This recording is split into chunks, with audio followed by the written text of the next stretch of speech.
Welcome in to another episode of the My Two Bits Gators Football Podcast. I am one of your hosts, Ben, joined as always by our other host, Mr. Randy.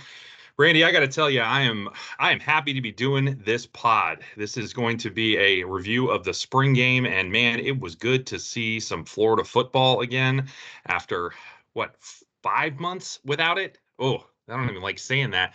Um, I know, right? it was really good to see some Florida football, man. I got a big smile on my face when I turned the game on this weekend and just started watching, and man, it was refreshing. It was nice. I know it's just a spring game. I know it wasn't a real game, but just seeing them out there in pads and seeing the orange and blue get to suit them up and play a little bit, man, it was great. It was really nice to see, and kind of brought me back to why we do this, and really just really brought a nice smile to the face, and nice to be breaking this down and actually looking at some film again. So just wanted to share that thought, and before we get into this, and how you feeling tonight? How's your take doing? How's that voice?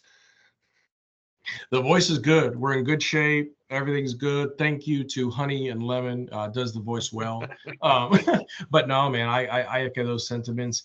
On Saturday, so obviously, for those of you who don't know, we've had the orange and blue game on a Thursday night the past few seasons.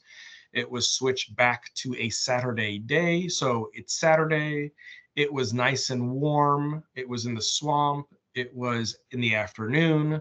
So you just got the feels and the crowd participation compared to the past couple Thursday nights. It was the energy.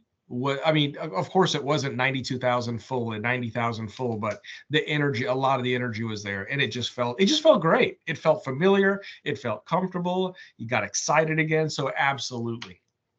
Did I hear something like 46,000 though? Is that right? Like, is that the number? I thought that's what I read somewhere. That's a great question. I'm not sure it's exactly always what it seems, right? We don't know how the optics play out. And the number I heard was 44. Either way, okay. for 40 some thousand, that's appealing.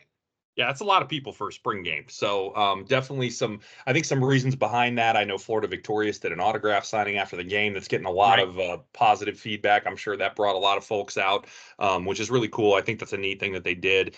Really cool to have some player interaction, some stuff like that. But at any rate, just good things all around. Really, like we said, just nice to have some football back, even though we know it's just an oasis in the desert of the off season, but it's still nice to have. And now we're back to the drought yet again until we get to the end of August. But hey, we'll take what we can get, and that's okay. So as always, we will break down here with our intro, our mission and vision, and our agenda for what we're going to bring you this evening. And it's going to be back to kind of more traditional format this evening as what we do for a game, even though this wasn't a true game. We're going to treat it more or less as it was. So our mission, of course, as always, is to provide factual analysis of all things Florida Gator football. Our vision is to have unfiltered conversation around the product on the field, as well as recruiting and overall coaching decisions. Our analysis will be based on review of film. Yes, it will.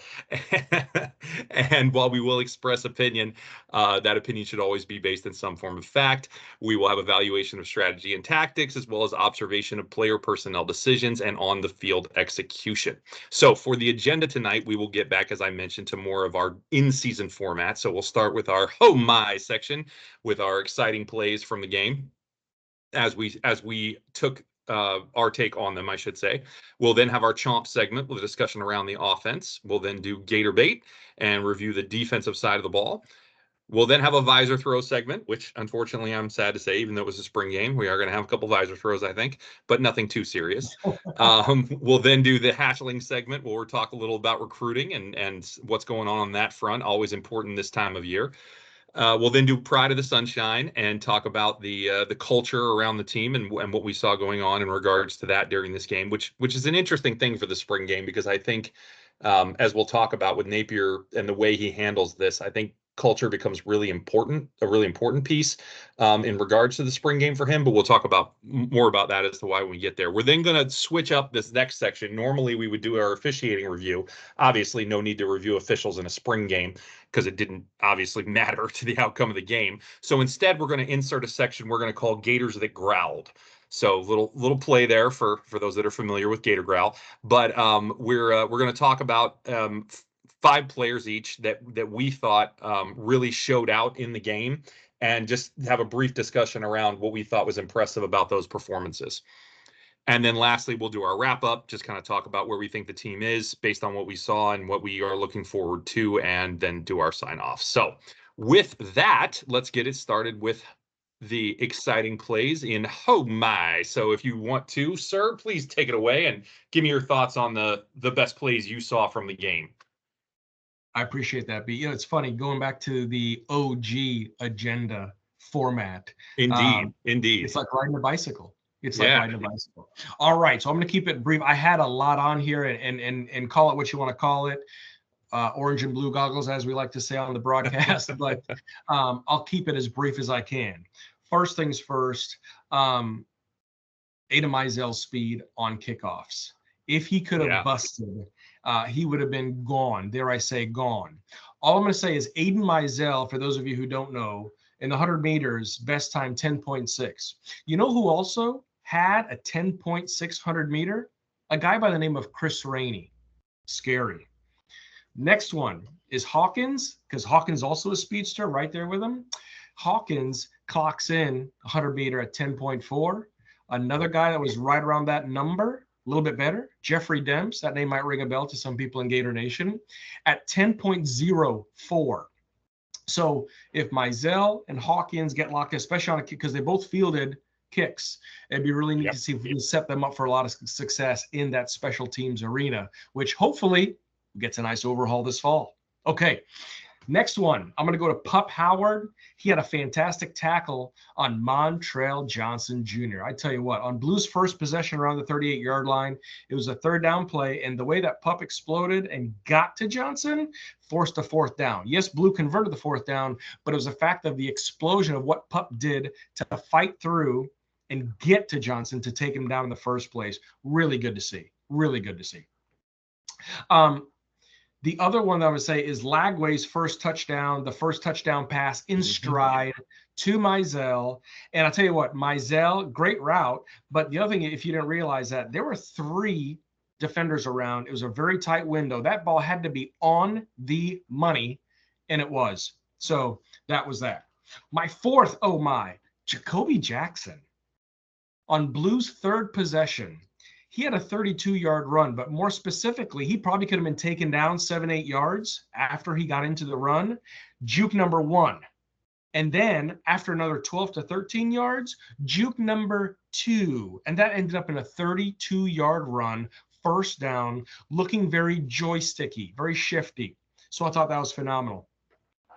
LJ McRae. He blew up a play for Orange on Blue's 8th possession, started the fourth quarter. And the way that he jumped on the ball, love seeing, ball hawk. And what's interesting is a lot of coaches on the D-line say that, hey, you know what, this guy, say he's a freak. But as we know, when you use that adjective to describe a guy, you got to be careful. You got to be careful in the swamp with that nickname, right? That's right. Exactly. My next play is going to be the catch by Treyon Webb. With 20 seconds to go, turning around, he bobbled the ball, juggled it, caught it, and then conversely, the hit by Denson. Denson didn't take it easy on him. He strictly hit him and almost gave him the old pile driver, the old WWE finishing move. So I thought that was great. And the last thing I'm going to say is an oh my, Mertz to Wilson for the 60-yard bomb. So yeah, that was a good play. It was phenomenal. It was through the air raid. That's great. Okay, fun and gun. But I want to highlight 2 things in particular. Wilson's route running. Wilson at the break, when he came up downfield, he showed right and broke left. And for me, when he did that, it took me back.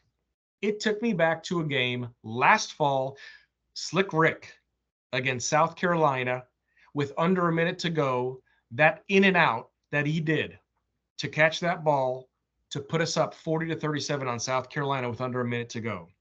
If you listen to Trey and you listen to what he said, this and what coaches have said about him this offseason, how he's conducting business, he had a great example in Pearsall, and Trey has just picked up all the pieces from what Pearsall had put down, and he is emulating it to a T. And if he can continue to do that, I mean, the route was absolutely phenomenal.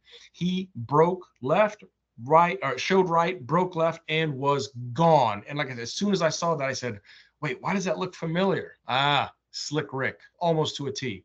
So Yep. those are my plays for oh my. Try to keep it as short as possible. And there we go, B. What do you got? Hey man, pretty good, and I love it. And I like the LJ McCray blows up the play. I hope we get to say that a lot. That's a nice Yeah. little catchy jingle there. That's good. That's good. I'm gonna Bingo. keep that one hidden somewhere. We're gonna pull that out during the season, I hope. And hopefully future seasons to come too. Um, Right. good stuff. So absolutely. I got a few here. Think one the same for sure, but it might actually only be one that's the same. So Oh, that's kind of wow. interesting. Yeah, yeah. I'll take it. So my first one, I did this in time order. So my first one is actually going to be late in the first quarter. Jaden Ball, jump cut and gone.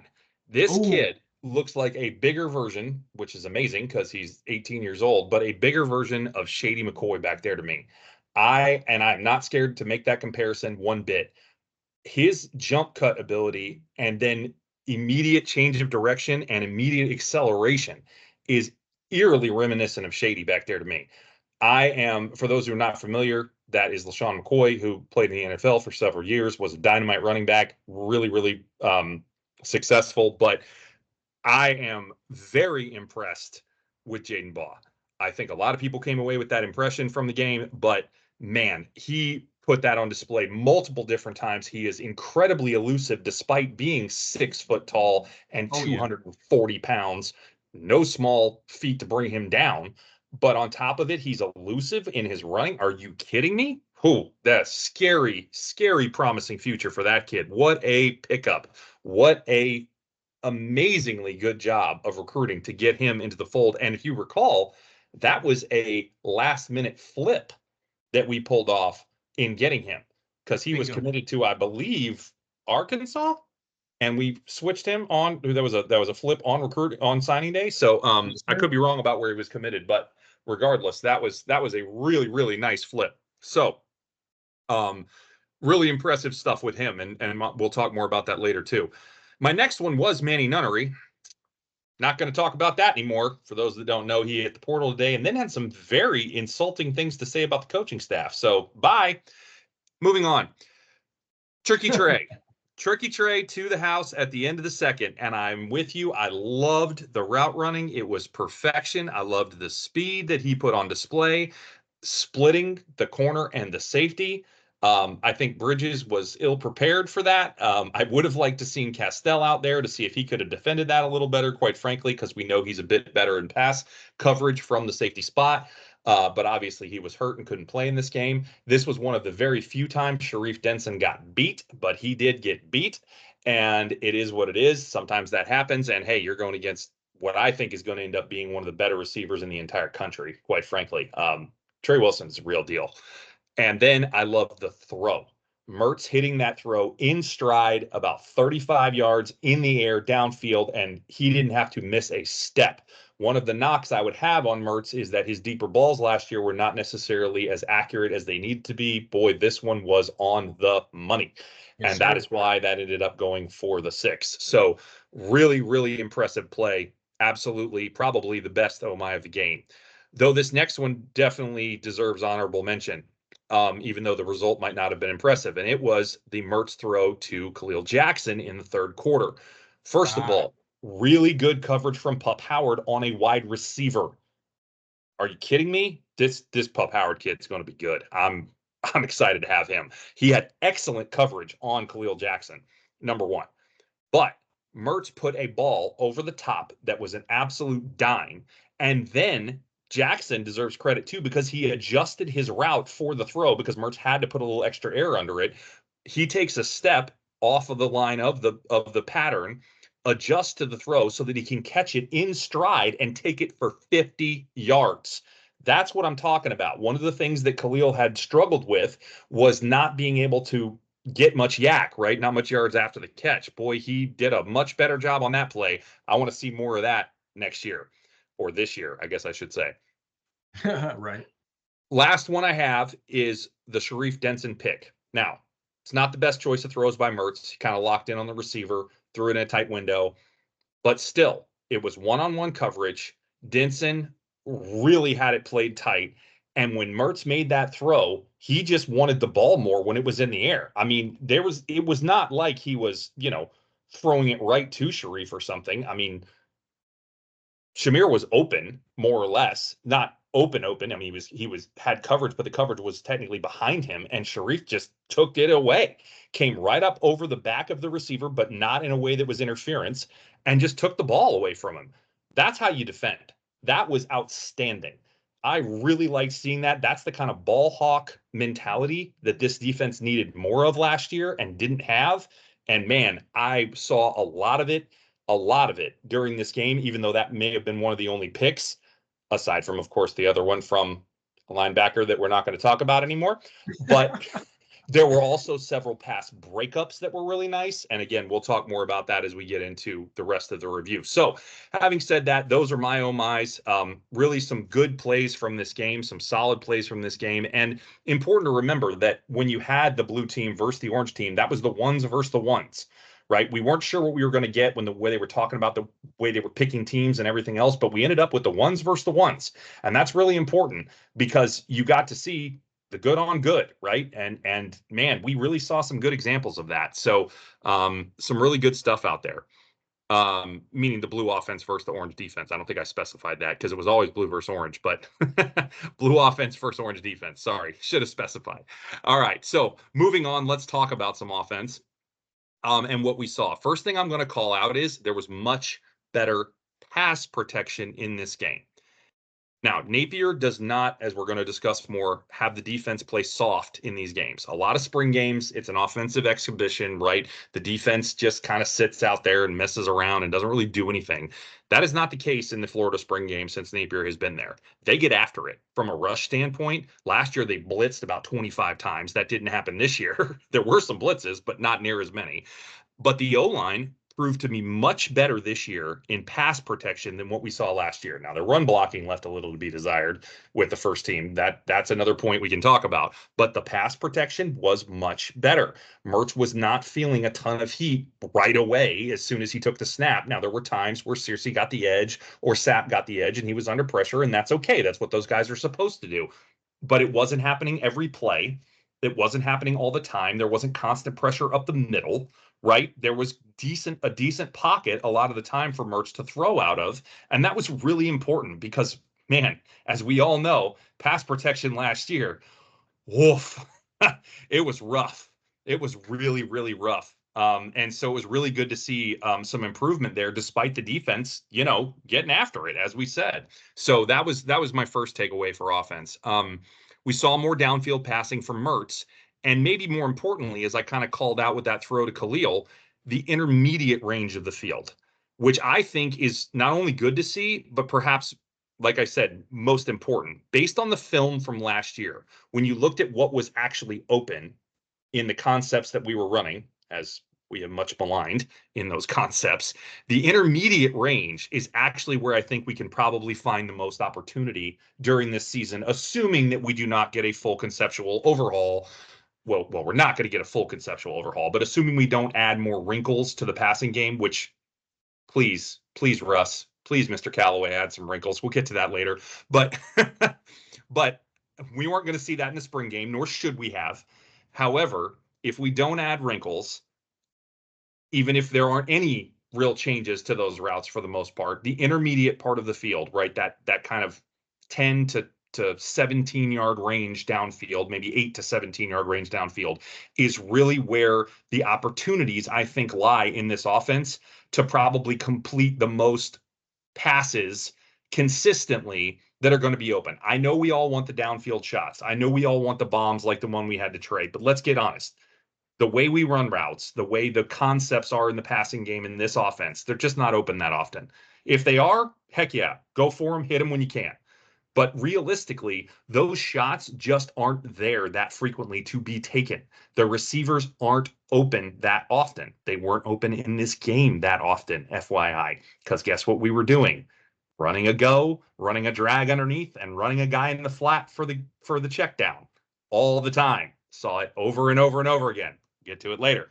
But the point being is the intermediate section of the field is where we saw guys open. Trey was open there repeatedly, and he hit him repeatedly in that area of the field. Khalil Jackson was open there repeatedly, and he hit him there repeatedly. So this is the point that I want to emphasize here, is that I think there's really an opportunity for, especially when we're in 11 personnel, 1 tight end, 3 receivers, and we're running at least 3 downfield routes, not 2, right? Because then you get into that situation I just said, right? The go, the crossing, and then the check down. But we have at least 3 downfield routes. There should be an intermediate route that at least has man-to-man coverage at a minimum, but hopefully they can get some separation and you get an open player in that intermediate range of the field. And I think that's where we have as much opportunity to capitalize as anything, just kind of looking at what we saw from this game, assuming, again, that we don't get any kind of tweaks or changes, which, again, hopefully we do,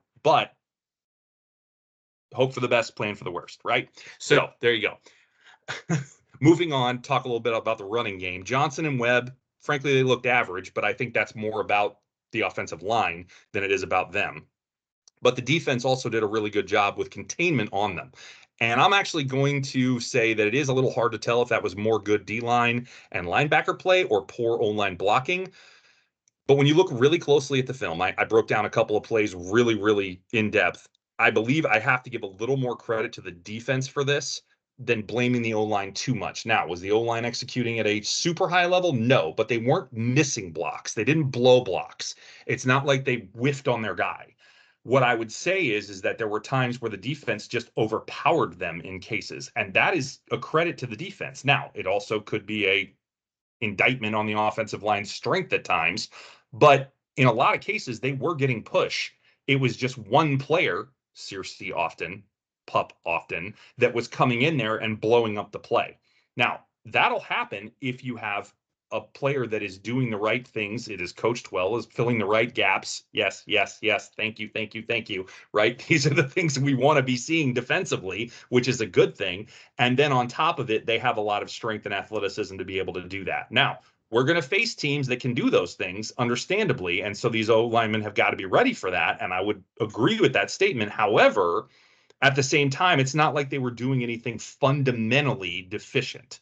It's just a question of, can we continue to make sure that they are keeping those fundamentals and also continuing the strength and conditioning to get stronger for the rest of the offseason, right? And hopefully they are. So, Mr. Miles, you got a little more work cut out for you, I think, but overall, we're headed in the right direction there. As far as other thoughts on running back, I would have loved to see Baugh actually get some time against the first team defense because he was so impressive against the second team. I really wanted to see him against the first team defense to see, is he really that good? Because I think he might be. He was the most impressive back on the field by far. Last thing is Mertz, as I mentioned, he did lock in on a few throws, including that pick. That does need to change for the season. That's not something he really did a lot last year. Like, he was pretty good at looking off safeties and working through progressions. I saw him lock in on a few throws during this game. I don't know if that's because he was trying to make a conscious effort to throw the ball further down the field, but that's something I'm a little skeptical about.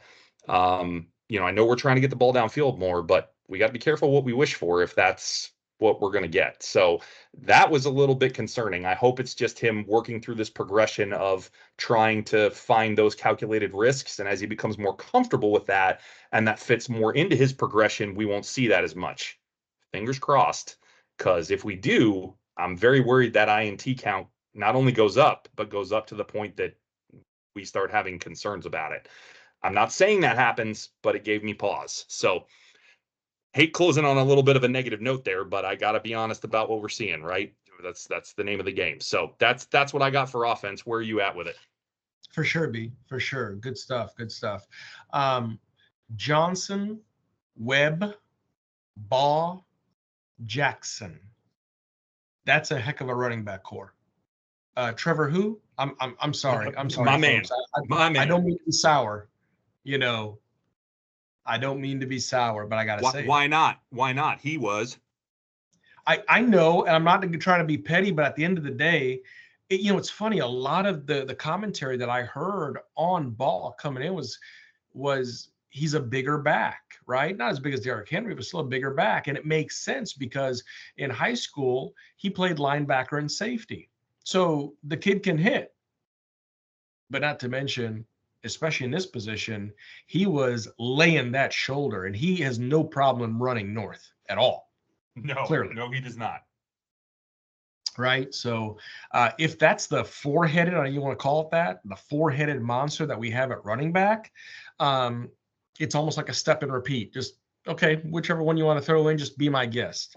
I feel like we have weapons galore. So that was great to see. I agree with you, though. I agree.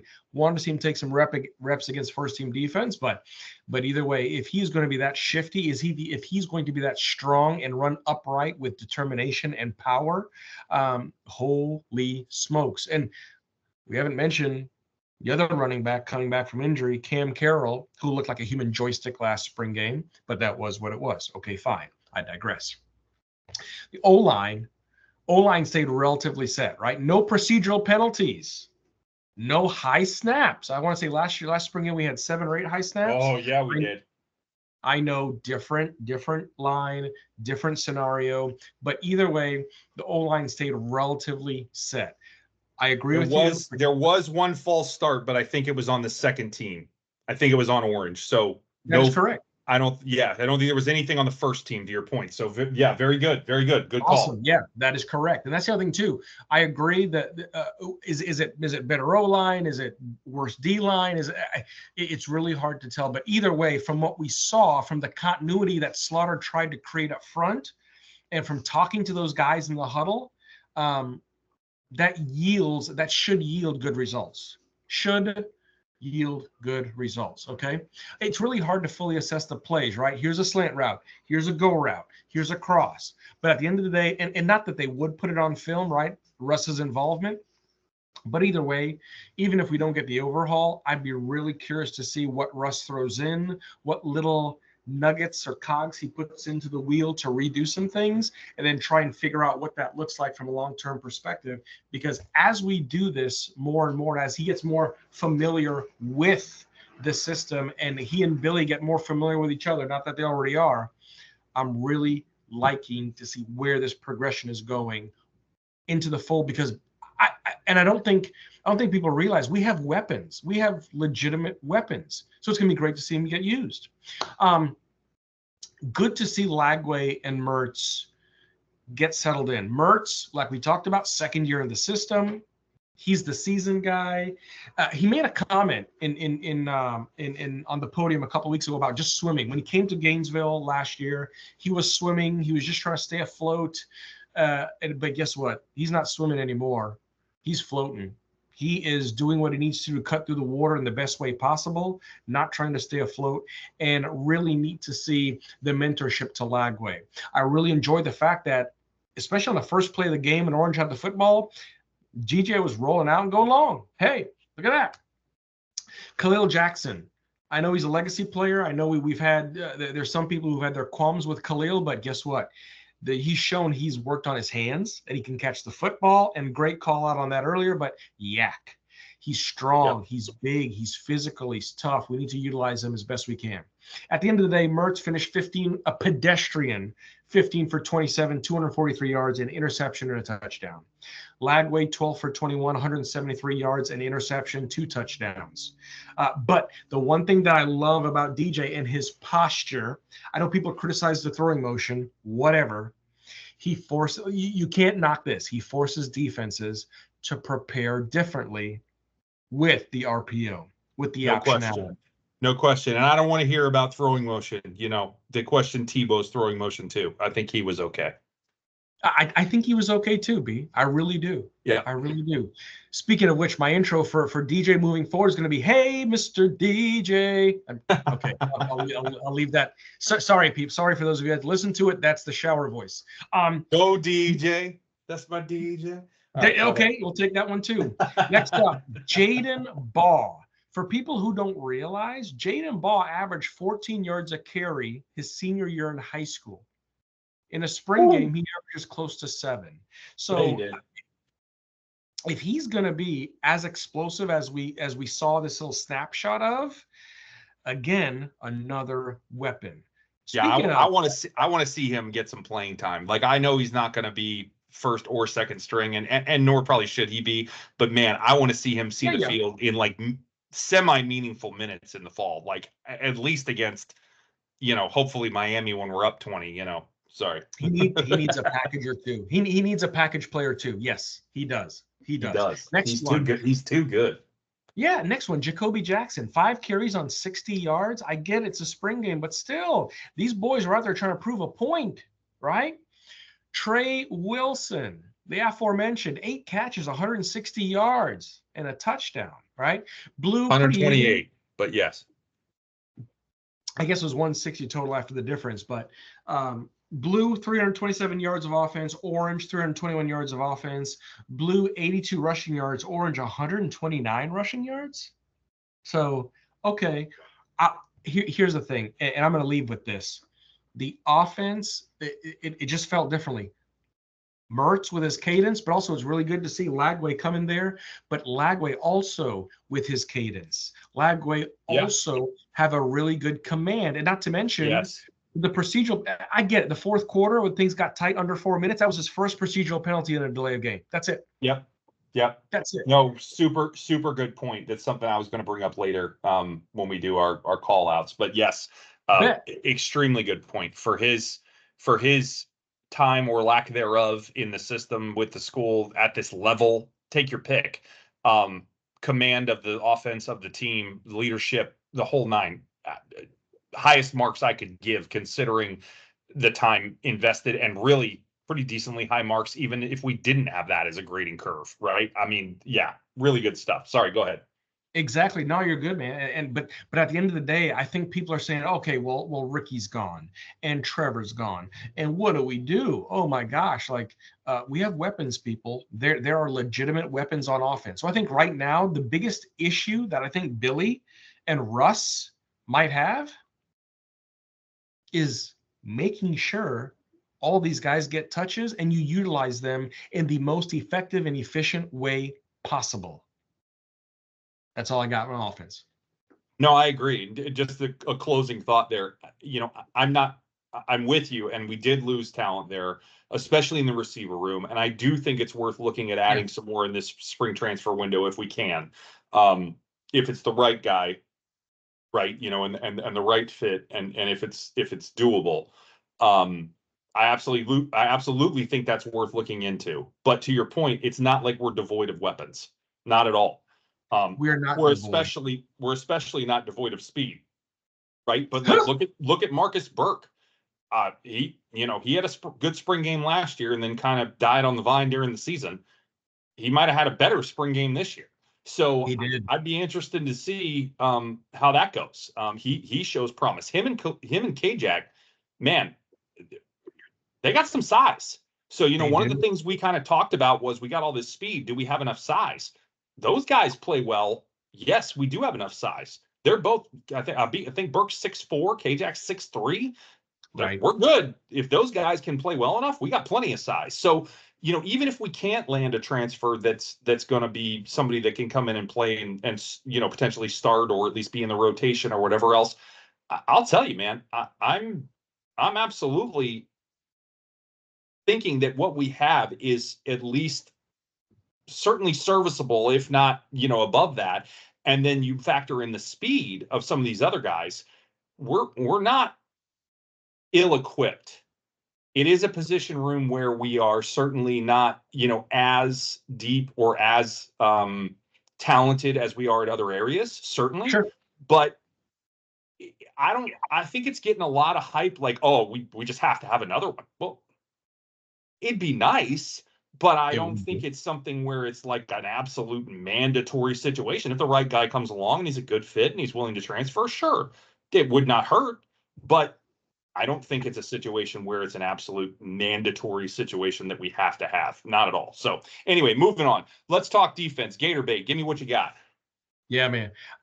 Defense, I'm going to keep this as brief as I can, but tackling looked vastly improved. Vastly improved. And I know what we say. I think we should say it just as one disclaimer and be done with it. It is a spring game, but That's again, right. there's a lot at stake in the spring game. There's a lot of pride on the line. There Yep. was a really nice steak dinner and some J's on the line. Listen, people do some things for some J's. I know I would. That's right. So I'm gonna go out there and get the damn ball, okay? But Yep. tackling from that perspective, especially what we've heard of what Chapman is doing, what Gerald's doing to these players, the intensity he's coaching with, Will Harris, the intensity he's coaching with, the We know urgency. he's going to get guys tackling. He's having them tackle him. Right. That's what I'm saying. And here's the thing: we've seen this issue in the past of, the famous quote of, well, hard work beats talent when talent doesn't show up. And we've got some talent. Don't get me wrong. I'm sure it could be better, but at the end of the day, now if we just apply that blue collar type work to it that Spurrier talked about back in the days, a lot of great things are going to happen. So tackling vastly improved. The overall intensity and the positioning look good, much better than last spring. I'll say that.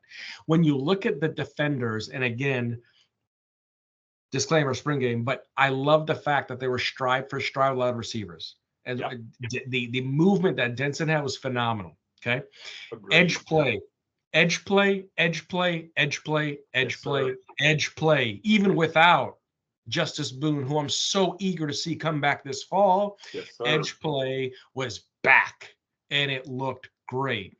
Blue had 6 sacks. Orange had 2 sacks, right? Quincy Ivory and Gums, a sack and a half each. It should have been 2 sacks each, by the way, but one was negated. But a sack and a half each. They were a menace, and they were active, and they were ball hawks. And it, again, sorry, I'm trying to temper my enthusiasm here, people, but it was just really refreshing to see. It really was. 2 picks in the game, 1 for the aforementioned name we're not going to mention. 2 picks that we had 3 all fall. All last fall we had 3 picks. We had 2 in the spring game. Come on. Yeah. Well said. I mean, it's a valid point. It's a valid point. Right. And that's the thing. Mertz had 3 all season. And people can say, oh, well, Mertz only threw short. He threw this. He threw pop. He threw screens. The fact of the matter was he still threw the ball, and he still averaged almost 75% completion percentage. So for 3 picks in lieu of almost 22 touchdowns, hey, I'll take it. And the other thing that I will say, this D-line, if it comes together, if things go the way that we'd hope that it would, with all of the new additions, transfer portal, and the new class come in, it is going to look so dynamic. Dez dropped another 8, 10, 12, 13 pounds. So stamina is up there. He can stay in for more than 3-4 plays at a time. That's a big body. That's a familiar body, takes up a lot of space. And so when you look at that and what it's going to do to the rotation, keeping bodies fresh, we're stronger, we're better, we're longer, we're leaner, but we can also rotate. And as we know, AA likes to rotate. We'll see what Big Papa Ron has to say about that as far as his overall scheme. But at the end of the day, we did rotate a lot of bodies last season. Will that continue this fall? Don't know. But if we do, it seems like the personnel is there. So love that fact. Asa Turner. Yes. Put this into perspective. Yes. Put this into perspective. He batted 3 balls. Good in coverage. But just put this into perspective. You have someone who played in the national championship game 3 months ago, the biggest stage in college football. Yep. I thought that was huge. Secondly, so first is perspective. Second is experience, because we talk about some of the young guys, all of the talents there, the experience might not be for the positioning, the gaps, the holes, the angles, no problem. But if for those of you who don't know, who was his coach at Washington 3 seasons ago? Will Harris. Will Harris, all B. So we have some familiarity. We have 2 degrees of separation of Kevin Bacon. I love what's happening. Again, trying to do my best without orange and blue goggles, but it's like a terrible Celine Dion song. It's all coming back to me. And if all this stuff comes together the way that we hope it comes together and the way that we envision it coming together, we're going to have, and not just have the execution that we want to see, but it's going to be fun. We're going to have a great time out there. Those guys are going to fly around. And you know my call will be, especially on defense, we want ball hawks. We want dogs. We want guys to fly around freely and make plays and organize chaos. And I hope that this happens with this crew. Absolutely. We may not want dogs though. We may want pups. Ha! Fair. Fair. No, I got you. I got you. No, good stuff, man. I like it. I love the passion, and that's what's so great about getting back to this, right? Is it Yeah. gives us some of that passion back to be able to see that on the field and get excited about it, right? And be enthusiastic with it, and have some real. I don't want to just say hope for this next season, but excitement about this next season. Listen, we know it's not going to be the greatest season Florida's ever had. It's not. Let's get real. We've seen the schedule. Yeah. But at the end of the day, it could still be a really cool season, and it still has promise. And this team does show some things right now that are interesting. They also show a couple things that I still have concerns about, but they show some things that are exciting. And it's going to be interesting to see how some of that stuff comes together. So for my review on defense, so we did a write-up of this game last year. We didn't record it. It was kind of our test episode to get this whole thing off the ground and running. And I wrote in the write-up, I went back and looked at it for this game last year. The defense showed promise, or the improvements, I guess, that the defense showed promise. And I think that was true, despite the statistical performance. We talked all about that. I won't get into all that again. However, it's a spring game. So I'm not going to get ahead of myself because, and I wrote that last year too, you can't evaluate everything that you see in a spring game and think that it's just going to translate, right? It doesn't. It's still a spring game at the end of the day. Now, again, as we talked about, Napier kind of has these guys try to take it more seriously than just some other scrimmage or practice or spring games for other teams where, like we talked about, it's an exhibition. It's not like that. It's a much more real game feel for these players, but they're still playing against their own teammates. They know some things about the playbook. Obviously, they've seen this stuff in practice. They know how this stuff works. So you can't get a full feel of what it really looks like. But having said that, to your point, tackling, it was improved. There's no question. It was better. Coverage, it was improved. It was better. There were things that you just see that do translate. There are things that translate from that are going to translate no matter who you're playing and when you are playing in a real game. So that was good to see. Standout of the game for me on defense was Pup Howard. He was filling gaps correctly the entire game. He was making tackles on running play after running play. And when he was in coverage, as I already mentioned, he was stuck very well to his man, even when it was a wide receiver. Thank you. A linebacker that can cover a wideout. Are you kidding me? We haven't had that in forever. So that is just phenomenal. So Pup Howard, I can't sing his praises enough from this game. I'll have him called out again later on in the Gators that Growl section. Free preview on that. Moving along. Speaking of coverage, the secondary was doing a great job as well, as I already mentioned, and as you did as well. With the one exception to that being that long TD to Trey. That's the only exception I saw that I would call a coverage breakdown, right? That was really the only one where we had a blown coverage. Everything else was tight. We were up on the receivers. We were running stride for stride. There was play after play where our base level go route and crossing route concepts were just not open at all. Not shockingly surprising because they're not the greatest route concepts in the world, but nonetheless, they were covered, and that's good to see. So I will say that I do question a little bit because that communication breakdown, yes, it was a great route by Trey, but not communication breakdown, the coverage breakdown. I do question a little bit. If you noticed, we ran up tempo on that play, and this offense doesn't really run up tempo, ever. We ran very up tempo on that play when Trey got open. And one of the things that our defense has struggled with historically is up tempo offenses. Is that because our defense, or excuse me, is that because our offense never runs it in practice and we just don't ever get exposed to it? I mean, I'm sure they put a scout team out on weeks that we, go up against up-tempo teams and give the defense some practice against it. But is that enough when they just don't see it week in and week out through the whole spring, through the whole fall, and then 1 week in prep, they get a scout team doing it? Is it not enough? Is that why we're bad against it? The thought occurs to me. Because we just never run up tempo. We're actually one of the slowest tempo teams from like a normal play call standpoint in like all of college football. So is that maybe why we struggle? Just a thought. I don't know. You called it out. D-line looked really good despite not having Boone in the lineup. Sapp, Searcy, McCray all looked really good at edge. Brinsley's just not going to be missed. Oh yeah. Yeah, good. Wish you well. Actually, really don't care. But sorry, don't. I would have wished him well for the record. I didn't hold any ill will against him or Trevor. Didn't like where Trevor went, obviously, but didn't hold any ill will. And then they opened their mouths. So now you're on my bad side. You're gonna talk smack about this program and the opportunity it gave you. Now you're gonna get wrath. So good luck. And by that I mean bad luck. So moving along. It was also good to see the edge guys getting home without a bunch of blitzes. So as I mentioned in last year's spring game, we ran about 2,500 blitzes. It seemed like we were blitzing every play in the last spring game. It was overkill. It was too much. It was actually one of my visor throws when we did this write-up last year. Obviously, as I said, we didn't record, but it was a visor throw for me that we ran way too many blitzes. We did not do that this year. That's good. We didn't overkill the blitz packages.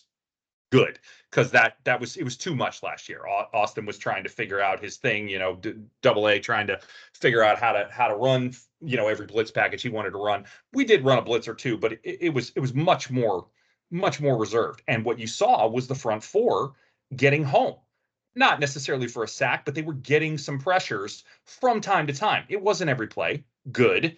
It shouldn't be. The O-line needs to do their job. But at the same time, they were getting home occasionally. And that's a good thing. We were getting some pressure out of the front four, here and there. Good. That's something that needs to happen as well. It's tough in a spring game, right? Because it's like, oh, well, if your front four get home, then is your O-line suck or are they just good? You never know, right? But I think it was a nice balance of sometimes they did a great job blocking and they couldn't get there, and other times they got around their man. And frankly, that's what you want to see. Sometimes the O-line wins, sometimes the D-line wins.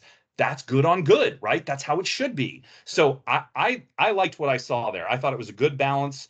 And again, to your point, I thought the D-line actually had a really good game. There's a lot of people saying they thought the D-line didn't really necessarily do that well. That's not what I saw. I thought they played very well. Searcy especially, and Sapp, quite good. And McCray had his moments later in the game for sure, but Searcy and Sapp showed out. I'm not sure which one I liked better. I think I'll go with Searcy because he had a couple of plays where he did get blocked and still blew the play up. That's impressive. That kid has really done some work in the offseason. He's got that's going to be a name we're saying a lot next year. TJ is looking good. Yes. Last thing I'll say, seeing the defense play this well, even without Boone or Shamar, was a welcome sight. But again, I'm not going to get ahead of myself. It's only the spring game. So leave it on that note. Moving on, visor throw. I only have 3. I'll keep it short and sweet. It's not going to get too dirty. Yeah, only 3. It's not going to get too dirty, and only one of them am I really that mad about. First things first, flea flicker in the spring game, and not only a flea flicker, but it's the same terrible play call that you ran last year that got dumped for like a 30-yard loss. No, get it out of the playbook, take it away, tear the page out, put it in a shredder, burn the shreds, and take the ashes to, a environmentally safe dumping ground and throw them away. Get it out. So I said I was only going to get that mad about 1, but maybe it's 2. I don't want to see that play ever called again in Florida football. It is a terrible play call. It doesn't work. And why the heck are you calling it in the spring game? Oh, boy. Give me a break. Done. Moving on. Okay, next. Despite some of the passing success we saw, I've already made mention of this, very similar route combinations to what we used during the season and what we're used to seeing from Napier's offense. Now, not going to throw the book at that because even if there are going to be changes, I wouldn't want him to be put on film in the spring, right? We don't want to give our hand away. Napier made a poker reference about Lagway, right, a couple weeks ago in talking, and this would be like you showing all your cards to the whole table and then going all in if you were to show your new plays in the playbook in the spring game, right? You wouldn't do it. So I'm not mad. However, I'm still going to hold out hope that Russ Callaway's influence is going to at least get us some variations at the very least, right? At the very least, hopefully, to the plays, to the passing game plays, because the running game plays are great, but the passing game plays need to hopefully get a little less, as you like to say, vanilla. So here's hoping that happens. Certainly didn't see it in this game, but again, wouldn't really want to. So here's the last one. You had 10 men on the damn field for a field goal once again. This is the last time that I'm going to allow this to be just bad optics or an acceptable, it never was really acceptable, but something that we can excuse. Starting August 31st in the swamp, the teeth are going to come out on this one, along with any other procedural miscue that is happening. There is no longer any space in this program under Napier in his third damn year for crap like this. It has to be over from here on out, period. And if it's not, you're going to hear me get real visceral on this pod. I'm out of patience for it. This was it. This is the last pass. And it's not really a pass because it's obviously I'm getting a visor throw about it, but it's the last time that I'm not going to lose my ever-loving mind if we do some dumb crap like this in a game. So with that, I'll close the book. Like I said, it's not too dirty. Got a couple of stains, but it's going to be easy to clean. So that's what I got for visor throw. Where you at? I know you said it wasn't that, but man, holy smokes, yeah, calm down there. But I'm worried about your blood pressure. You'll be worried about it next year if we put 10 men on the field for a field goal, or if we have 2 number 3s on the field, or if we can't get a kickoff coverage right. Then you can worry about it, because stuff like that. And it's not just special teams. In fairness, if we have, you know, stupid alignment penalties for an offsides or a false start, that kind of stuff, I'm going to lose it, because it just can't happen. And that's what I'm talking about is it just can't happen. So then you'll see my blood pressure get up. I'm not that mad right now. I will be. Okay. Fair. On my visor throw, I've got a few points. Believe it or not, I literally have first titled the razzle dazzle that changed the tone of the Florida Georgia game. Yep. There you go. That's what we saw. And it was executed so poorly. The spacing was terrible. Defense was like, what? Blew it up really quickly. And just like in basketball. It's just a bad play. You don't run the reverse 2 feet from the quarterback to then throw it back to the quarterback. It's a bad play. The design doesn't work. The design doesn't work. That play works with proper spacing and anyways, we won't get into it, but yes. Yeah, correct. Maybe I would agree with you. If the handoff to the back that then gets thrown back to the quarterback happens, I don't know, 5 yards from the quarterback, okay, maybe it works. At least 5 or 7 yards, yeah. Yeah, we've never executed it that way though. So correct, because you're like, oh, we got a trick play, and you get all excited, and and then it all goes to beep real quick. So anyways, there's that. My next visor throw, and I realize we don't want to, we're Napier's playing chess, not checkers, but I still see a lot of vanilla ice cream out there. No vanilla bean, no Neapolitan, no chocolate, no strawberry. That is what it is. Next up, Hunter Smith. My heart goes out to the kid, but at the same time, it doesn't. It reminds me of what Jack Miller did last year in the spring game. Laid an egg. Oof. Missed from 24, 38. Now, 52 I can understand, but 24 and 38, right side, right hash, hook, partial hook, and partial hook to the upright. Hunter, I'm sure you're a great kid, but come on, dude. Seriously, Trace Mack, do not get hurt. Protect the hamstrings, the calves, the legs, the hips. You know what? Just don't get hurt. Okay, fine. Where in the world is Carmen Sandiego? I'm probably dating myself, that computer game or cartoon, whatever the heck it was. But where in the world was Arliss Boardingham outside of the last drive of the game? Okay, that's all. And then to that end, outside of that, the injuries. Cam went down for a little bit. Glad to see him get up and get himself off the field. Yes. It was a tweak, no biggie. But here's the thing: if people don't realize the depth, and when we say by the depth that we now have that we did not have previously, look at some of the people that did not play due to injury: Cam Carroll, Andy Jean, Justice Boone, Shamar James, Jordan Castell, Austin Barber, Miles Graham, Cameron Waits. I mean, there's another list of 4 or 5 on Yep. there that But did not. those are all guys that'll likely see the field in the fall that you just listed. Well, maybe not Bingo. Cam Carroll. Cam Carroll may not because it's not sure how he's going to come back. But Sure. everybody else you Yeah. just said will see the field in the fall for sure, and at least 4, probably 5 of them are starters. So that's Bingo. significant. That's significant, and this team still looked deep without them. So very good Yeah. point. Very good point. Yeah. We do look deep, and we have, it's like a boxer, right? You can have two boxers going up against each other. You got a guy 6'1", 205. You got a guy 6'2", 211, but one has a 57-inch reach, one has a 64-inch reach. That 64-inch reach is going to do a lot more damage. And so when you look at the depth and the length and some of the years that we have of experience that have come back and that we've gotten through the portal, that again typically will yield good things when executed properly. And then outside of that, Trey Smack's in midseason form, 31, Yeah, 37, 38, and 39-yard field goals. I just hope that doesn't mean that our offense stalls close to the red zone and or in the red zone to where Trey Smack is kicking 37 field goals in the fall. I just want to make sure I hear you that we there, can but drive. I'm going to attribute that to the defense first, and then secondly, the lack of variation in the playbook that hopefully we again see diversify in the fall. And even if it's only Napier's diversification of it, Yes. I hope we see that still happen. So,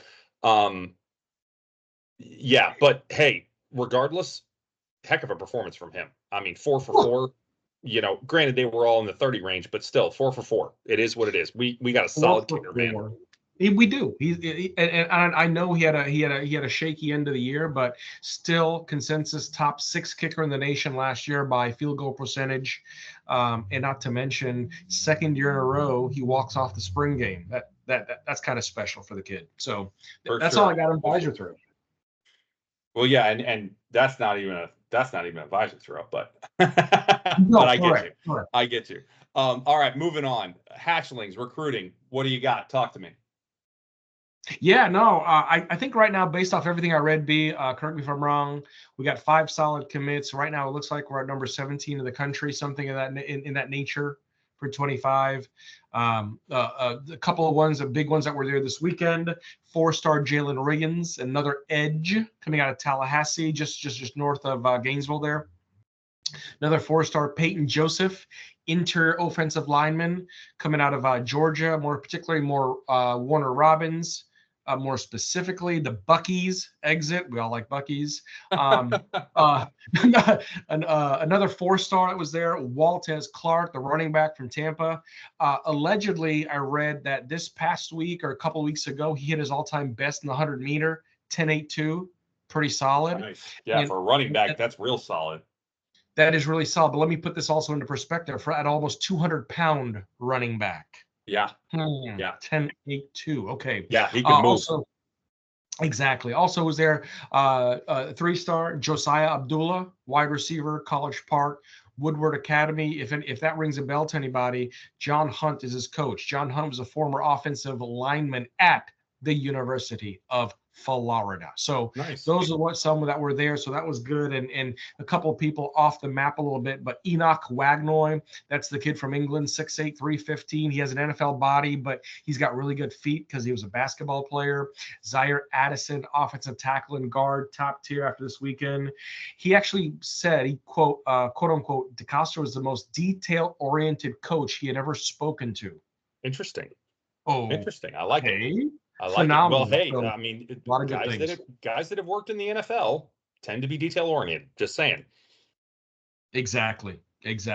So outside of that, we got a couple other people local here to Gainesville, just over there in Newberry. Jarquez Carter, he's interior defensive lineman.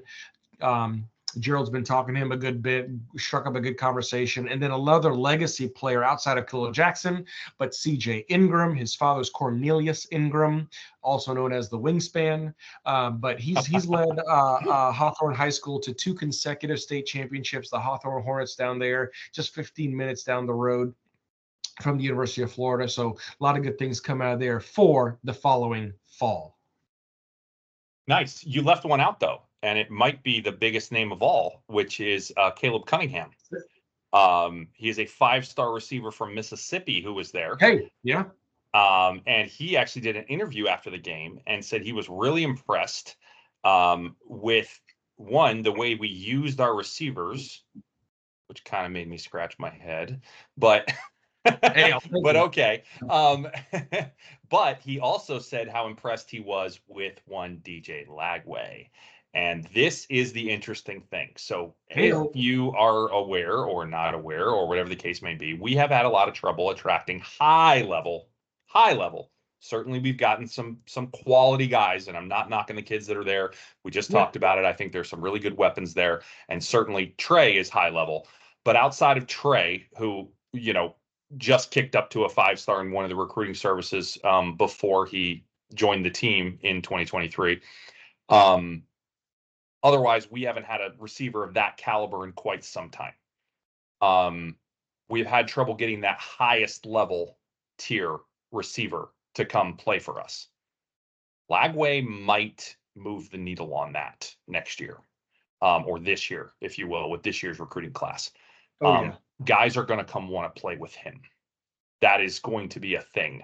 I think when you see this offense this year and be able to hopefully get a little more downfield action involved, whether it is Mertz throwing to them or not, just knowing that obviously next year it's Lagway's team, guys are going to want to come in and be a part of that. Lagway's special. He's already showing that. We all thought that. I think there's little doubt in my mind that that's going to be the case when you saw some of the stuff that he's already put on film, even this early on, even at this level. He's got a bright future, and there are receivers that are going to want to be a part of that. So it's going to be very exciting. I think in what our capabilities are going to be to get back to that kind of level of recruitment. And yeah, I think we have a chance to land a big name. Whether or not it's Caleb Cunningham, I don't know. He's still projected very highly to stay in Mississippi. Though it's interesting because he kind of made a comment about how people were saying that they think he's going to stay in the SIP, as he put it. And he's like, I'm not sure why everybody's saying that.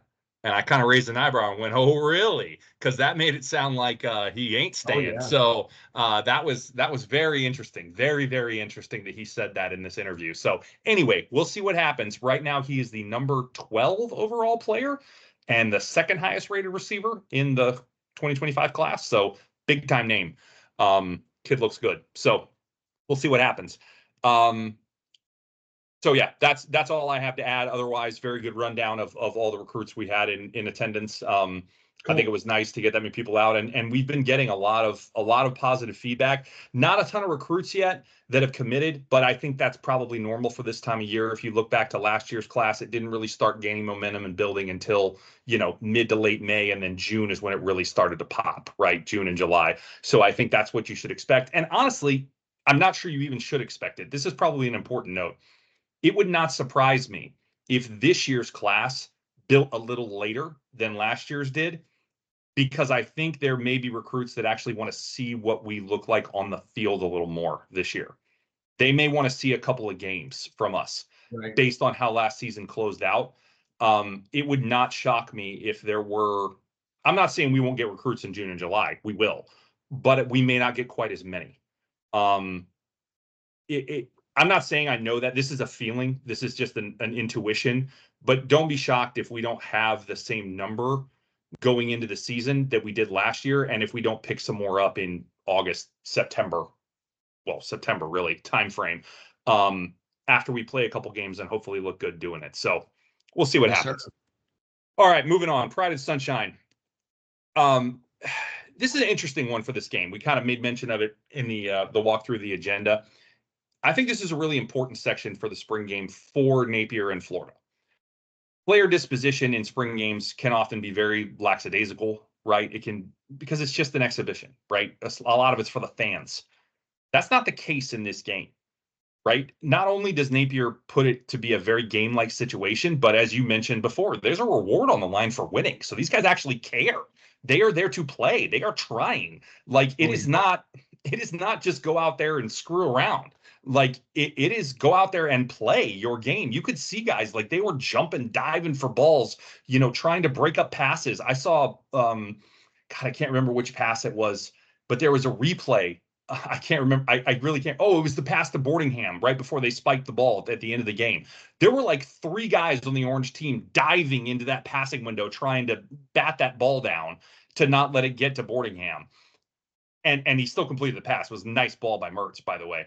But like, I mean, those guys were playing. Like they were not out there loafing around. They were getting after it. So that is not the typical thing you see, especially on defense in a spring game. So to that point, I will make the comment that I know there's been a controversy about the timekeeping at the end of the game. So I watched this. I actually didn't think it was that egregious. Now, should they have put 2 seconds back on the clock? No. But for what it's worth, I thought Mertz got the ball spiked in time. I thought he got it spiked before the clock ran out. Like I did. I thought, the ref blew the whistle. He got the hike and he spiked it immediately. And I thought that only took 1 second. Like I thought he was able to do it. Now, if he'd only had 1 second, yeah, I would have agreed. You couldn't have done it. But I thought he got it off in time. I don't think it should have gone back to 2, but I thought he got the spike off in time before the clock expired. So whether it was 2 or 1 or whatever, I didn't think the game was over. Like I thought that was legitimate in my mind. So I do hope, because of the effort by both teams, that the guys on the losing side, quote unquote, did still get something. I hope they really didn't get the beanie weenie dinner that Mertz talked about on the sideline. But I hope they got something. Maybe not the Jays, but maybe they still got to go to dinner, and they just didn't get the Jays or something. I don't know.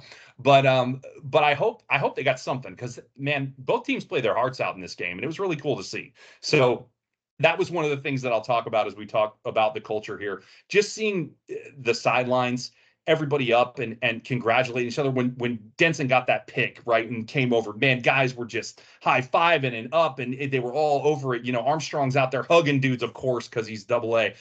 And I just loved it, man. The culture and the camaraderie and the team atmosphere of this group. I mean, to me, if they're faking it, they're doing a hell of a job. That's all I know how to say, man. It looks really genuine. And Lagway showing all kinds of leadership on the sideline, man. Looking like little Mertz over there. I'm just saying. He is picking up on that stuff big time, which what an incredible intangible for him to gain and learn from in this freshman year. I think it's going to do wonders for him. Not that he wasn't already a guy that probably had some of that, or maybe not probably, had shown some of that and had some of that in his character, but to be able to learn from a guy like Mertz, who's clearly shown to be this just very charismatic and very strong leader, to get some of that, bred into you for a year, man, that's just awesome. That's just awesome. So those are my thoughts on Pride of the Sunshine. What you got? I dig it. I'll take it and I'll run with it. I happen to enjoy. I know some people commented that it could have been an outrage because of Trey had a little sideline outburst in a game last season with an analyst. Oh yeah, yep, right, yep. I'm telling you right now, I love the exchange between Marshall and Trey on Blue's first possession inside the 20-yard line. Oh yeah. Right? You had number 3 versus number 3. Well, in this case, 2 threes were not on the same team.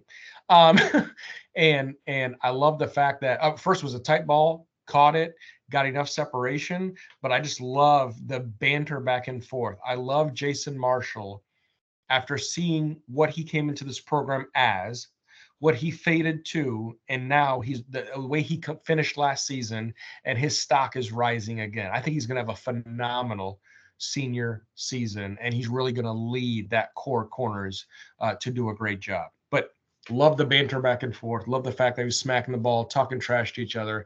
That was great. This spring game had a much different tone from last spring game. Right, wrong, or indifferent. Much different tone. You said it. Guys were getting after it. Was it the beans and weenies? Was it the filet mignon? Was it the Jays?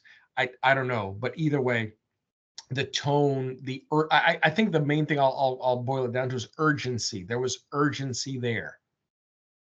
So that was great. And we did talk about some games last fall. It didn't seem like there was urgency. There was a comment that was made regarding the South Carolina game in the locker room. You're looking around. It's like, okay, all the guys were there. It's like, well, wait a minute. Where were they before in the other 8 games of the season? What happened? Or 6 game, whatever the case might be. Yeah. I remember. So, I remember that comment. right? I think it was South Carolina. Yeah. Yeah. So like, okay, we're locked in. What the hell were we before? Anyways, I digress. I want to read something about Mertz's mentorship. You said it, and I'll continue it. I love what Derek Lagway Sr. said. Right, put out there on Twitter. Graham Mertz, appreciate all the love that you have showed. Yep. DJ and our family. We have nothing but love and respect for you and your family. Again, thank you. You just had the national consensus Gatorade Texas High School Player of the Year. Yeah, every freaking player of the year. But yes, pick an award. He in high school, he pretty much won it. Right? Highly sought after. We know the pushes by USC and Lincoln Riley at the 11th hour. Everything else there. This kid came in heavily recruited. Now, for people who don't know, Graham Mertz actually went to Wisconsin highly recruited. Now, not National Gatorade Player of the Year, but Graham had a few accolades that made him heavily recruited in the North, as we would say up there. But I really love, and you said it, you can't fake that. You really can't.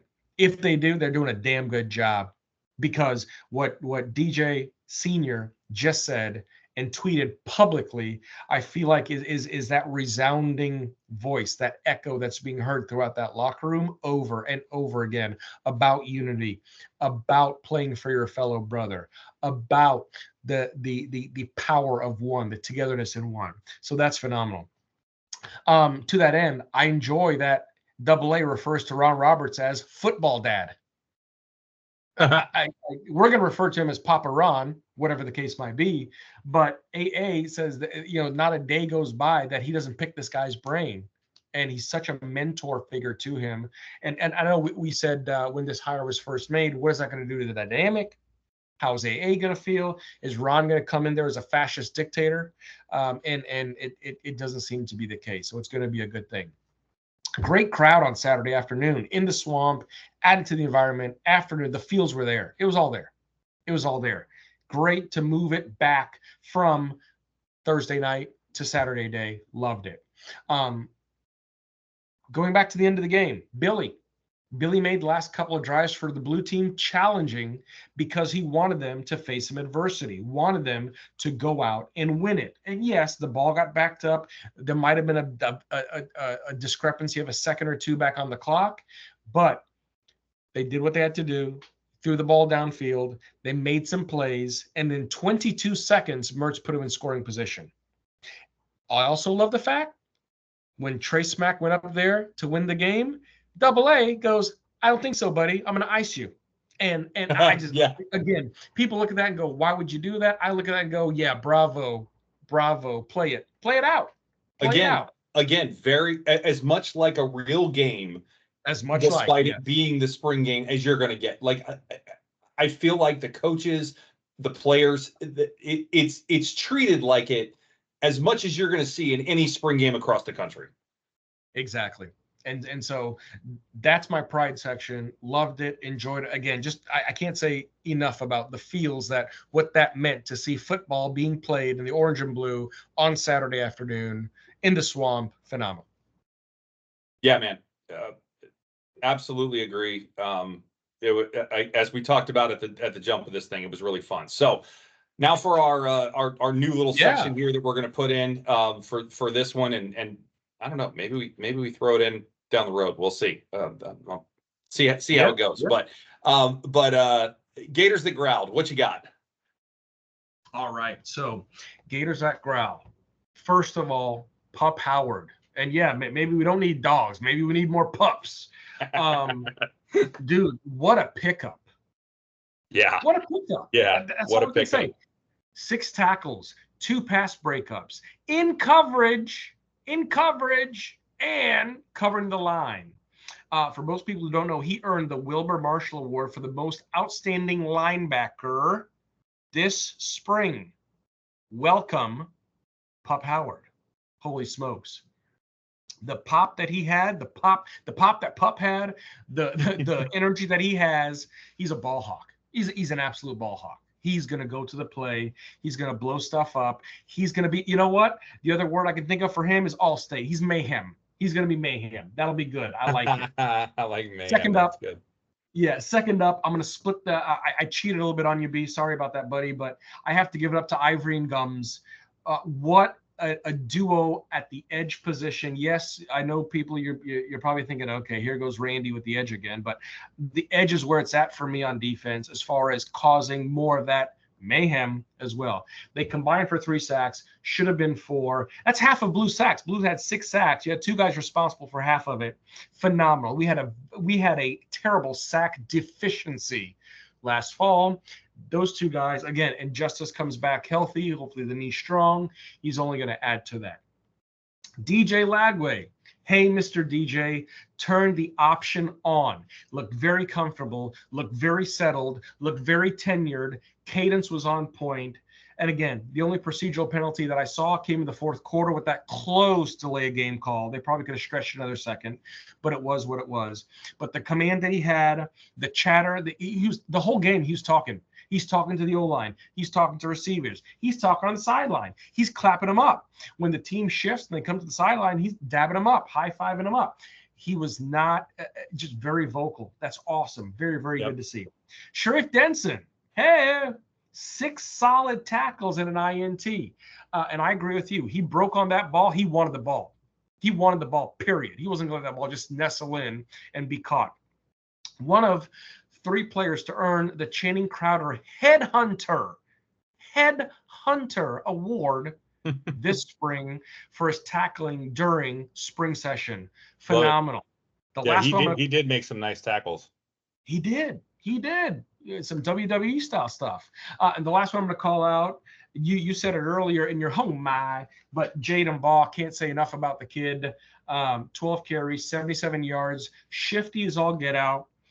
He can run the route tree as a receiver.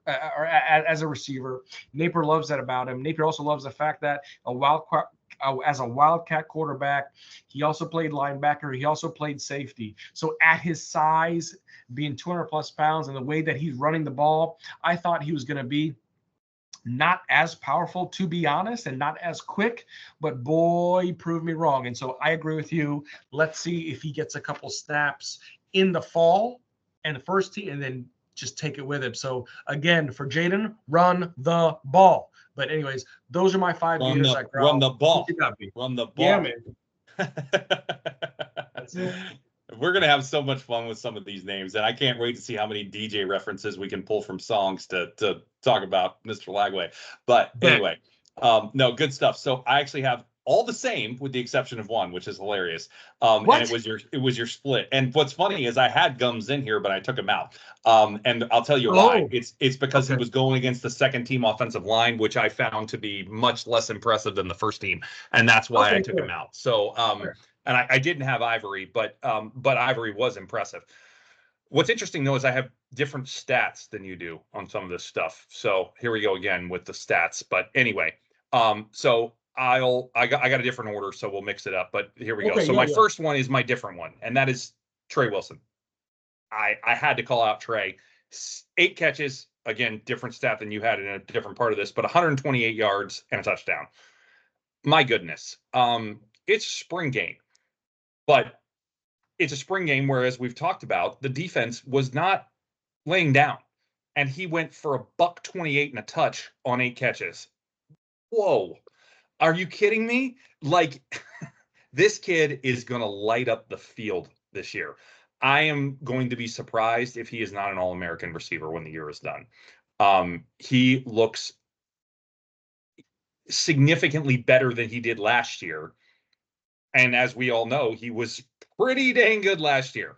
So when you now factor in that he's going to be the number 1 receiver, it will be important that we have somebody to play across from him that is at least somewhat of a threat, or else he's going to get double teamed all season. And that will be a problem. And he may get double teamed all season anyway. And because he's that good. But I'll tell you what, he keeps running routes like he was this weekend, and it ain't going to matter. Nope. With his speed and his agility and his quicks, and factor in that he's now able to run routes that way. Oh my goodness, man. This special talent, really special talent. Can't wait to see what he does. My number 2 here is Mr. Lagway. We talked about it a little earlier. So his stat line that I've got 12 for 21, a $173 passing, 2 TDs, and of course the pick. The pick was ill-advised. He's definitely still growing and making steps and doing some stuff that, he's got to learn from and everything else. But having said that, overall, his command of the offense, his command of the game, his understanding of what was going on, and then factor in several of the throws that he made. He made 3 or 4 throws in this game, at least 3 that were absolute dimes that are, really difficult throws to make in any situation. But a couple of them he made while moving. Oh man, are you kidding me? This is some special stuff. And when you see the potential for that combined with the fact that he already seems to have a good command and feel and presence for the game, he's been here 3 months, 4 months. Yes.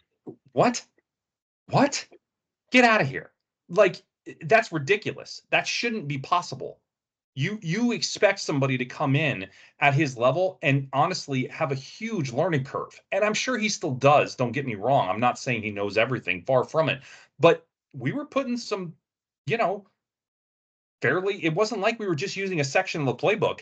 He was getting all kinds of stuff out there. He had the RPO out there. He had the regular, pistol formation out there. He wasn't just running one section of things. He was doing the full gamut for the most part, and he's doing all of it, and he's doing it well, and he's handling things. Now, are there still things he's going to have to learn about protections and pre-snap reads and working through the progressions? Of course, but the initial signs are there for him to be pretty next level. And if his learning curve continues to advance at the rate that it's at, man, forget about it. Next season, hold on to your hats. I know we don't want to look forward too far. We still got this season to get through, and I understand that could come with its own pitfalls, and it may. But next season, things could get really good. So we'll see what happens. But moving on, Pup Howard. Now, I had Pup at 6 tackles, 3 solo, and 1 pass breakup, not 2, according to the stat line I saw. But I'll take 2. Sounds good. Sounds good to me. But more importantly, and this is what I want to call out.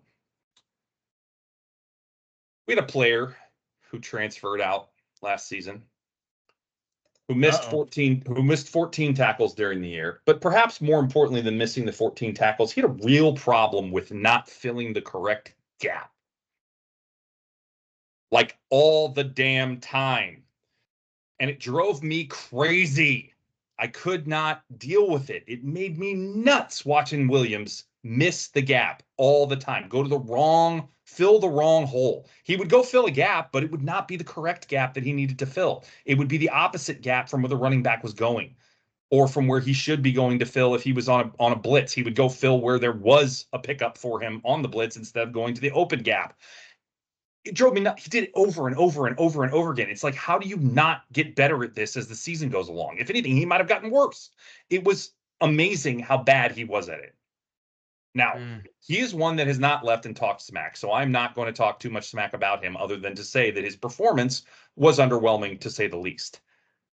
Boy, did we upgrade from all signs that I can see.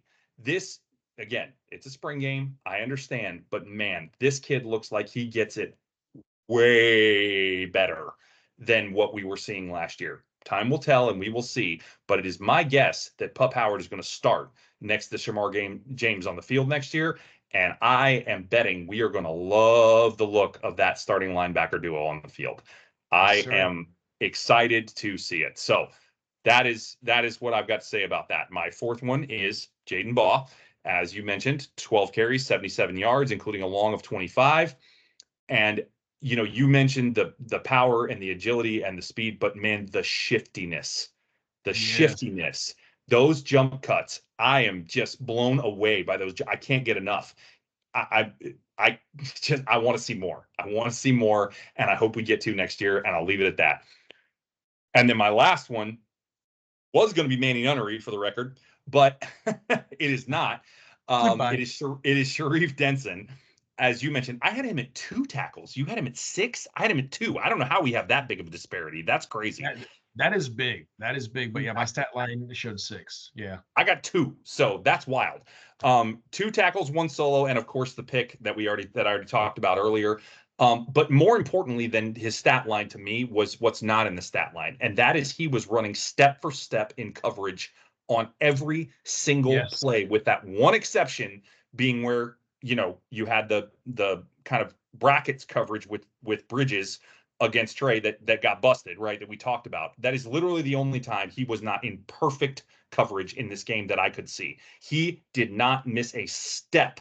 He was all over his man the entire game.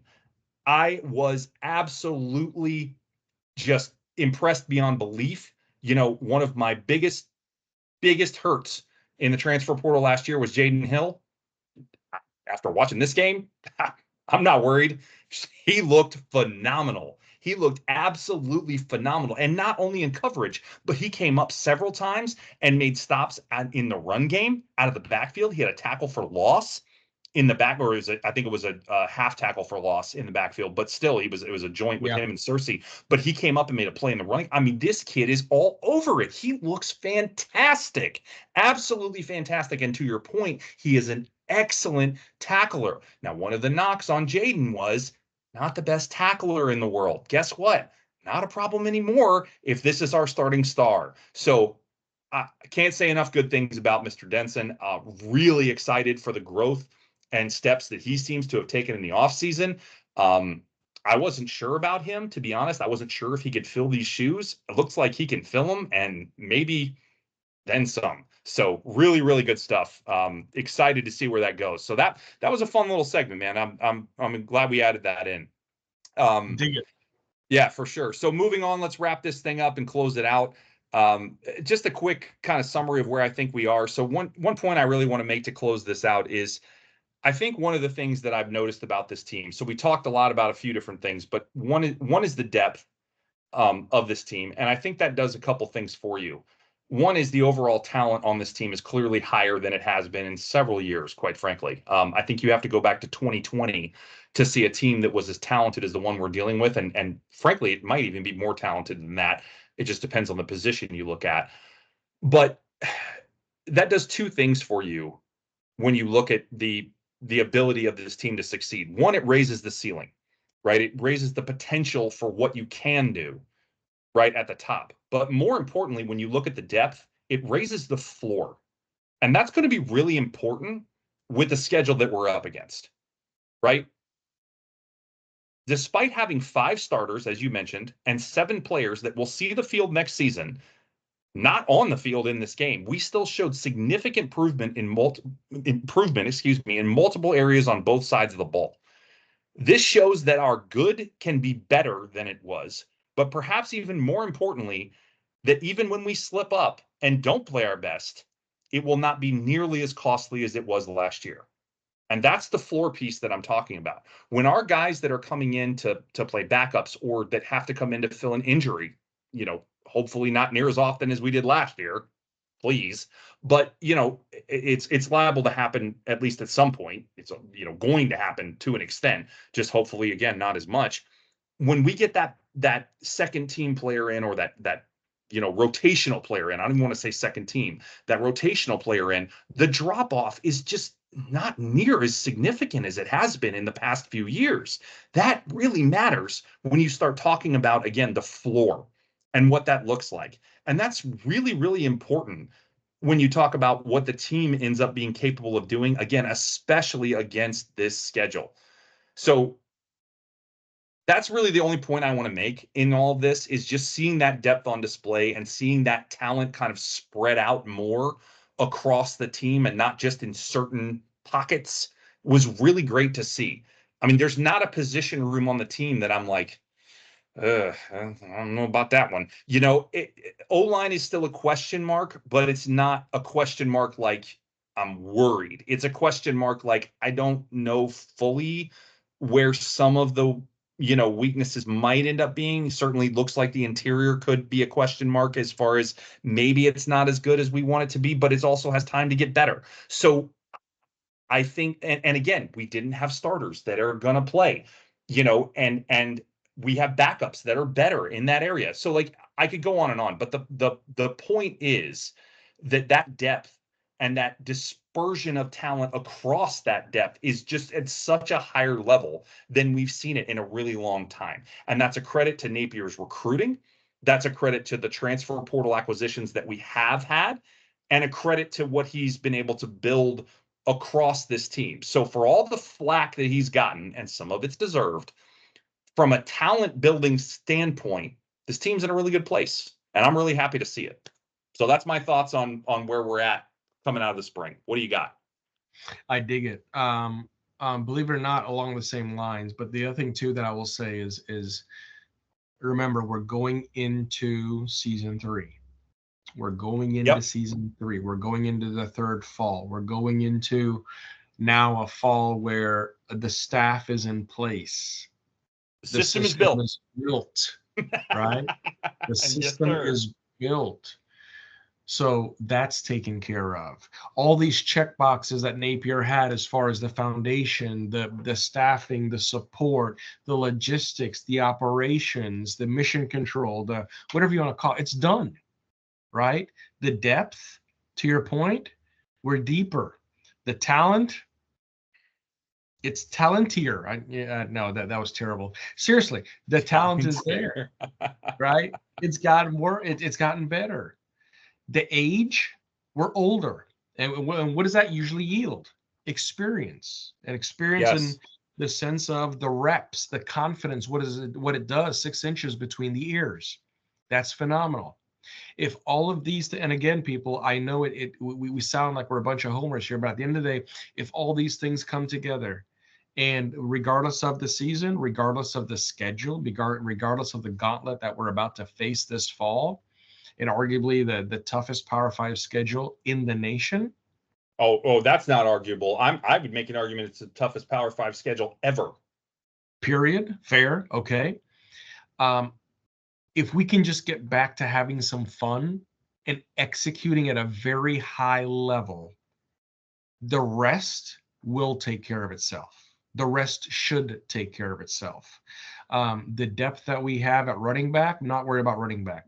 The depth that we have at wide receiver, we made a couple comments at wide receiver. We know that WR1 is none other than Tricky Trey, no problem. But Shamir DK and Graham know each other like almost the back of their hand. There's familiarity there. We still have Burke. Okay, we'll see what happens with Mizell and Gene. We'll see. Either way, there's weapons. There's people to be used. Don't forget about the tight end spot. Don't forget about Arliss. Don't forget about Hansen. There are weapons there. It is legit. And again, I actually kind of envy the position that Napier and Callaway are in to be able to play with some of these chess pieces and move them around that field. I think it's going to be fun. I think it's going to be exciting. So outside of that, those are my closing thoughts, B. And if there's nothing else, I'll go ahead and sign us off. Only other thing I would say is that we are going to do our next one. We're going to go through and kind of do a breakdown of the schedule for next year and give There our you go. thoughts on what our predictions are, not for whether or not we think we will win, but or lose necessarily, or give our game predictions. I guess I should say we'll do that in our season preview. But we're gonna kind of take a look what Florida looks like, obviously, now that we've kind of seen the spring and everything else, and we'll look at our opponents, what's changed with them versus last year's team, look at their records from last year. Of course, we know our record from last year, but not just the record, but what the team is built like. and what changes each team has had, and kind of give our thoughts on what the chances are, if you will, that we come away with a win or a loss in each of those games. So we're just going to do a game by game breakdown of that, kind of looking at those teams a little more in depth than we would in just the season preview. It's not necessarily our predictions for whether or not we think we will win or lose, just a more kind of fact-based breakdown analysis of, okay, here's what we think the chances are that we can win, or unfortunately in some cases can't win. Right, Yeah. we're going to kind of assign, I don't know if it'll be a percentage value yet or a 1 to 10, or we haven't fully discussed that, but that'll be in 3 weeks from this week, probably a little earlier in the week. We were a little late recording this one because of Randy's vocal situation, as we alluded to at the beginning, but we'll probably record that, a little earlier in the week, 3 weeks from now. So that is the next pod. But yeah, other than that, go ahead, take us out. Awesome. Great, B. Great. Well, hey, wherever you are, wherever you might be listening, thank you for taking the time, and we will see you around Gator Nation.